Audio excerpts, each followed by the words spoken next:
অন্তর্বর্তী সরকারের তথ্য ও সম্প্রচার উপদেষ্টা মোহাম্মদ নাহিদ ইসলাম, যুব ও ক্রীড়া এবং কর্মসংস্থান মন্ত্রণালয়ের উপদেষ্টা আসিফ মাহমুদ ভূঁইয়া এবং শিল্প উপদেষ্টা আদিলুর রহমান খান গণভবন পরিদর্শন করেছেন।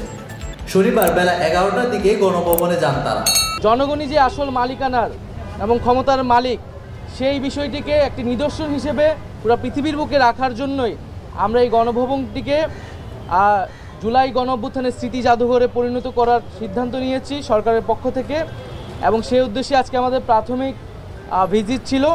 2024 সালের জুলাইয়ের যেই গণঅভ্যুত্থান, সেই গণঅভ্যুত্থানের স্মৃতি এবং এই ফ্যাসিবাদী যেই শাসন, এই শাসনের সময়কার যেই জনগণের উপর যে অত্যাচার, নিপীড়ন, গুম, খুনের যেই স্মৃতিগুলো আছে সেগুলো সংরক্ষণ করে এই গণভবনকে একটি জাদুঘরে রূপান্তরিত করে জনগণের জন্য উন্মুক্ত করে দেওয়া হবে।